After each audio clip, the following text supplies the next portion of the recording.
Assalamualaikum warahmatullahi wabarakatuh.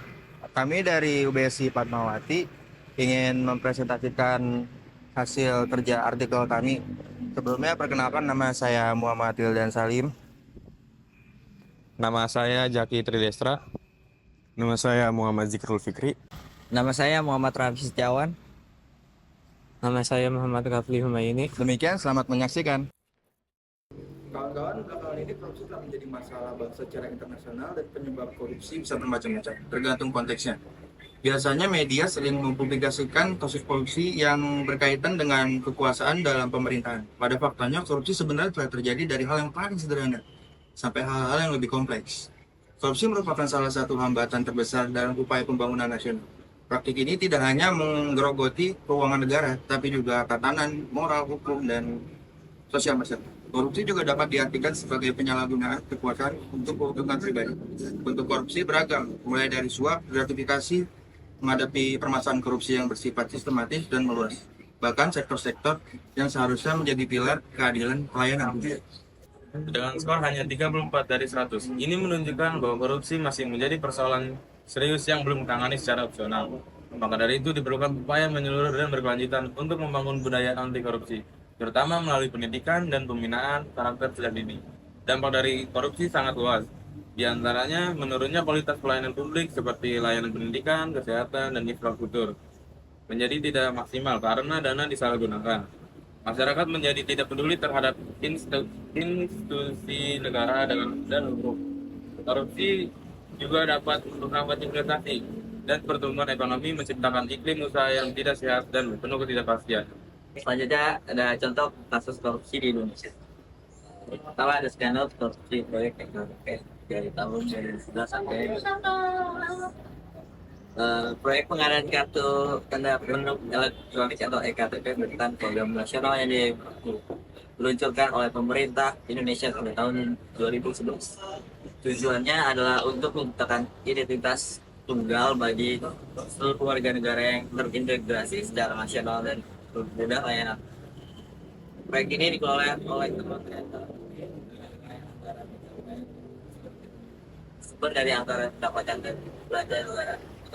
Ini menjadi di tahun 2010 diawali dengan berbagai kejanggalan yang terjadi sejak proses lelang tender proyek EKTP, sehingga membuat berbagai pihak seperti Komisi Persaingan Usaha atau KPU, Government Watch, pihak kepolisian, konsorsium lintas, teori, dan Komisi Pemberantasan Korupsi menaruh kecurigaan akan terjadinya korupsi. Sejak itu KPK melakukan berbagai penyelidikan dan investigasi.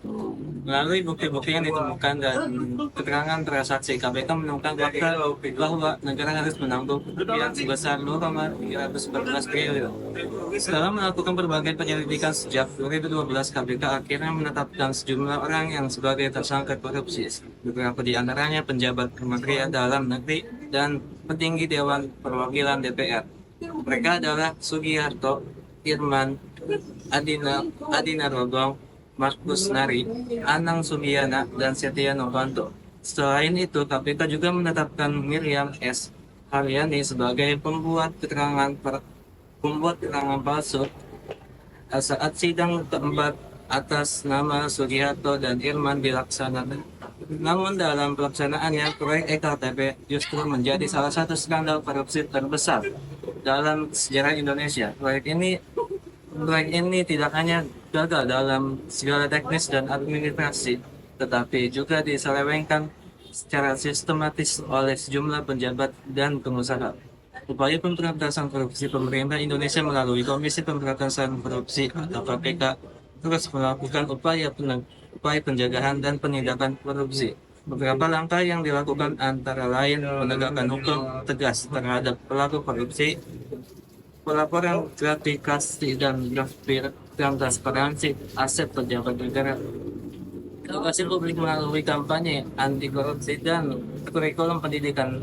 Namun, pemberantasan korupsi tidak hanya mengandalkan penegak hukum. Masyarakat luas harus dilibatkan melalui pengawasan, pelaporan, dan pembentukan niat-niat anti korupsi dalam kehidupan sehari-hari. Pentingnya pendidikan anti korupsi sejak dini. Membangun budaya anti korupsi tidak bisa instan. Harus dimulai dari sejak dini. Melalui pendidikan karakter di sekolah, menanam nilai kejujuran, tanggung jawab, dan keberanian menolak kecurangan. Keteladanan di rumah dan nilai lingkungan orang tua dan tokoh masyarakat pemanfaatan media sosial untuk menyebarkan kampanye, edukasi, korupsi, dan kalangan generasi muda. Lembaga yang untuk menyebarkan kampanye ACCL KPK bahkan telah mengembangkan kurikulum khusus pendidikan anti korupsi untuk diterapkan di sekolah. Korupsi adalah akar dari banyak persoalan bangsa. Untuk mewujudkan Indonesia yang adil dan sejahtera, kita harus secara serius untuk konsisten membangun budaya anti korupsi. Tidak hanya di level hukum, tapi juga di nilai-nilai hidup sehari-hari kita. Generasi muda adalah harapan masa depan mereka untuk dikali keadaan. Sejak dini bahkan korupsi bukanlah hal yang bisa ditoleransi. Perubahan besar dimulai dari hal yang kecil, dari jujur di kelas, menolak mencontek, hingga belajar melaporkan pelanggaran yang di lingkungan sosial. Mari kita jadikan Indonesia tanpa korupsi. Bukan sekedar slogan, tapi cita-cita yang harus kita wujudkan bersama.